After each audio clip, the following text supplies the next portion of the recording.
In this video article, we're going to look at the 5 foundations of effective writing. Now, before we start, to get an email with a time-stamped overview every time I release a new video, then head over to my website at deliberate-practice.com, sign up for my email list.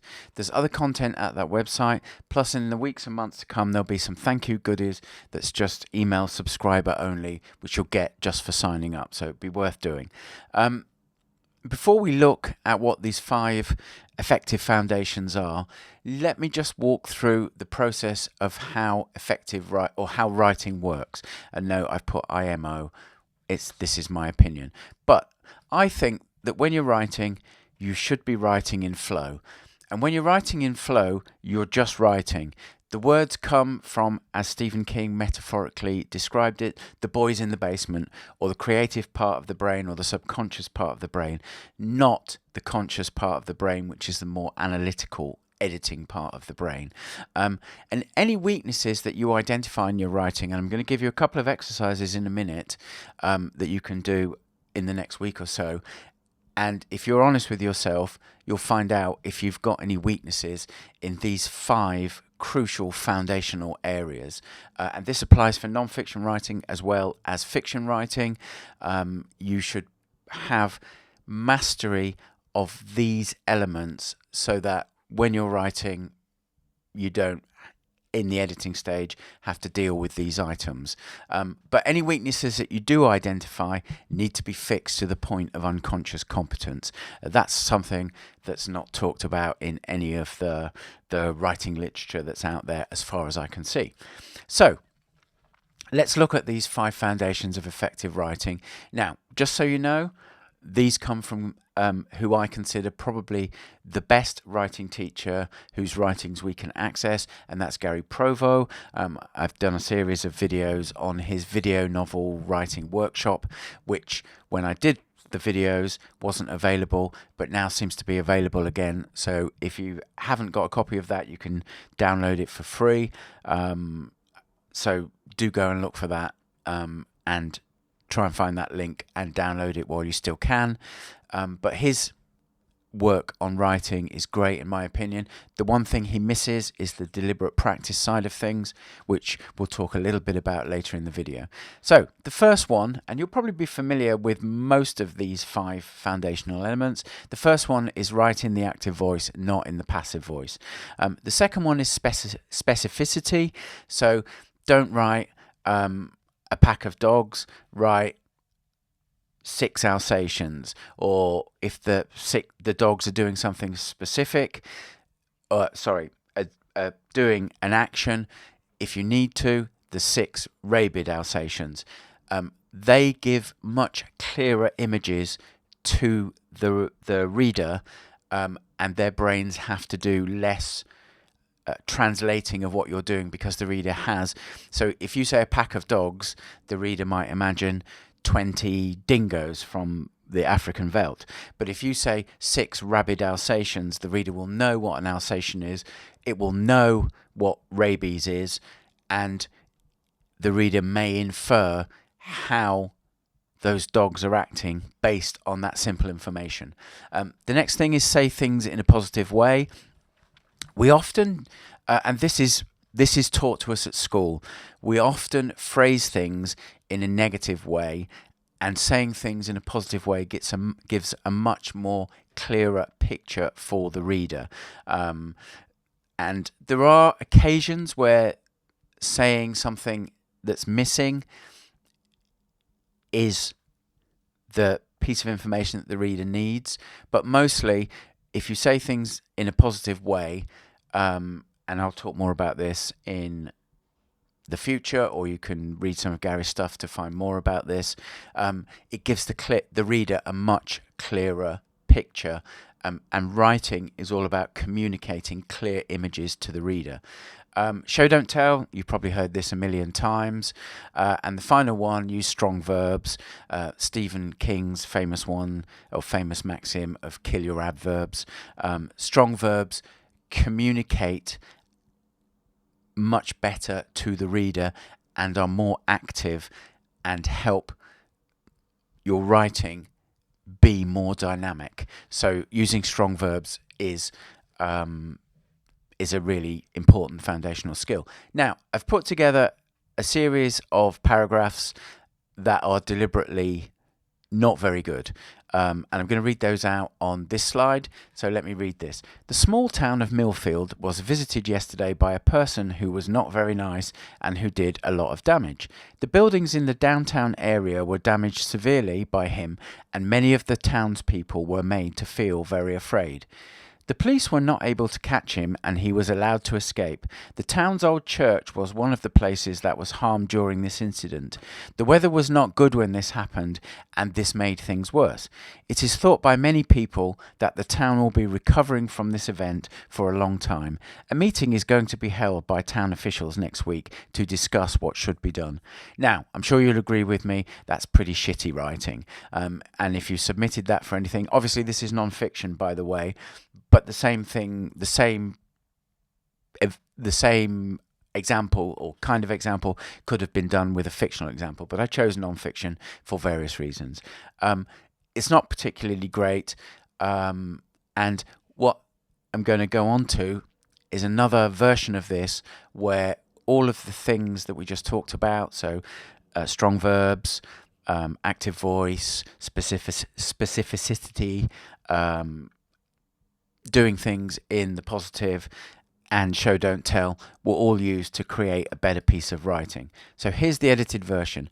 A violent arsonist torched downtown Millfield yesterday during a severe thunderstorm. He shattered the stained glass windows of the 1890 Baptist church, burned the hardware store to ashes, and terrorized shoppers on Main Street. Terrified mothers clutched their children as flames engulfed historic buildings. The arsonist escaped on a stolen motorcycle, weaving through alleys while police cruisers skidded on rain-slicked streets. Our community stands wounded but unbroken, declared Mayor Jenkins, who scheduled an emergency recovery meeting for Tuesday. Millfield residents now patrol their neighbourhoods in shifts, watching for the tall, bearded stranger who left their cherished downtown in ruins. So, although that's a little bit hypey, I'm sure you'll agree that's a much better version of the previous piece of writing. Now, what I'm going to do is give you a couple of exercises based on what I've just read out. So the first exercise, and I'm going to copy both pieces of text into the description below, so you can take each one to a separate file in whatever writing software you use. The first exercise is go through the edited version and see if you can underline where active voice has been used, and it's been used instead of passive voice, obviously. Do the same with specificity, and then do the same with saying things in a positive way, show don't tell, and strong verbs. Try and identify those elements in the edited version. Don't paste this into something like Hemingway or Grammarly to find those things. You need to find them yourself, and if you're struggling with it, that's a pointer that you've got weaknesses in these foundational areas of writing. The second exercise is wait a week or so. Make sure you've read a ton of stuff in the interim. You should be reading every day. See my video on Read 10x and One Level Up. That's an interesting video on using reading to make you a better writer. But then go through the original version and see if you can underline where passive voice is used, and then edit it and put active voice in. Do the same with specificity, and then do the same with saying things in a positive way, show don't tell, and strong verbs. Now, if you go through both of those exercises, that should give you a really good clue as to where you are with those foundational skills. Another thing you can do is take a piece of your writing, like 500 words, 750 words, and then after you've done these exercises, so you're starting to see things in a more granular way, paste it into Hemingway, something like that, and see what Hemingway tells you. And so if in 750 words you've used adverbs 10 times and you've used passive voice 4 times, those kind of things, then that's telling you you've got weaknesses in that area. Now, you might be wondering where this is leading, and what I want to tell you is that writing is made up of hundreds of sub-skills, and that's just like every sport or discipline you can think of. Take tennis, for example. You've got forehands, you've got backhands, you've got serves, you've got drop shots, you've got topspin shots, you've got spin shots, you've got volleys, you've got smashes. There's dozens and dozens of different sub-skills that make up going into tennis. And tennis actually is a good analogy. I was going to use the analogy I really like is jazz improvisation, but more of you will be familiar with watching tennis and seeing masters play than you will be hearing and watching masters of jazz play. But if you go to YouTube and queue up, if you type something like fantastic rally Federer versus Nadal, for example, you'll see a rally with maybe 20 shots from some of their many games against each other. And when they're playing, what they're doing is reacting to the ball being hit to them, and their brains are thinking of strategy. How can I maneuver my opponent to where I want him? So there's a big side of the court open, or so he has to hit a shot that I can hit past him. That's the kind of thinking that they're doing. The actual mechanics of hitting the shots they don't think about that. They don't think about how to place their feet, how to transfer their weight as the racket goes through the ball, any of those things. All of that is automated by hours and hours of practice working on each of the sub-skills. And writers need to do the same kind of thing with the sub-skills of writing. And that's the key to improvement. Isolating those sub-skills, practicing them, preferably using deliberate practice principles, and getting them to the point of unconscious competence.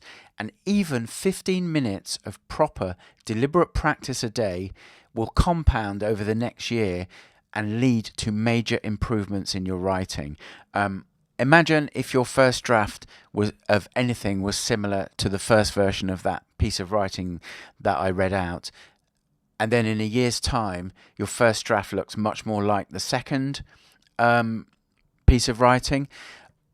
The 5 specific components that we've talked about in this video, you could practice each of those components for 15 minutes a day, 15 to 20 minutes a day, one a month, and in 6 months' time, you'll have made massive progress in each of those components.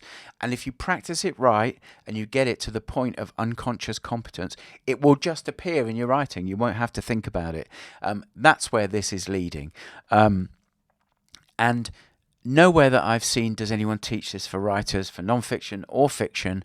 And yet, in nearly every other discipline, this is the approach that they take.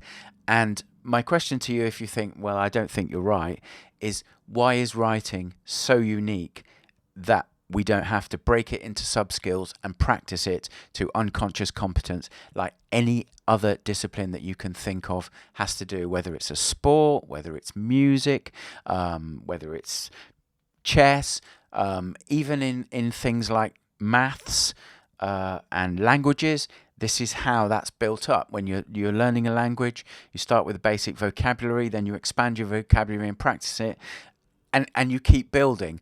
No one ever says, go and learn a language by speaking with someone for 3 hours every day. That is a way of doing it, but the other person would have to be really clever and be deliberately using what they say to teach you, and those people are rarer than hen's teeth, to use a cliche. Anyway, closing out, I'll be creating some articles on deliberate practice and how it applies to writing in the coming weeks and months. So if that sounds like something of interest, then stay tuned. Maybe subscribe to the channel. Better yet, go and join the email list. I've also started to do some deliberate practice-based consultations with writers. If that's anything you might be interested to get more detail on, email me at paul@deliberate-practice.com. And also, more articles on deliberate practice will appear in the Writing Vault, which is a resource I've been putting together. You can see the URL there. There'll be a link to that URL in the description. So go and check that out if you're an aspiring fiction writer. There's going to be a whole slew of deliberate practice-based writing articles going into the Writing Vault starting this week, actually. And it is, look for my phone, it is 9th of August 2025 when I'm filming this and when it will be published. So in the next, starting this week, there'll be much more on deliberate practice going into the Writing Vault as it pertains to writing. And there'll be some articles on my YouTube channel too, but most of the information will be in the Writing Vault. So anyway, thank you for watching this, and please do the exercises because for most writers they are eye-opening. I worked with someone this week, did a very similar exercise, and this person was unpleasantly surprised by the results, shall we say. But the good thing is, now that they're aware of weaknesses, we can work on fixing those weaknesses together. So thank you for watching. I'll catch you in the next video.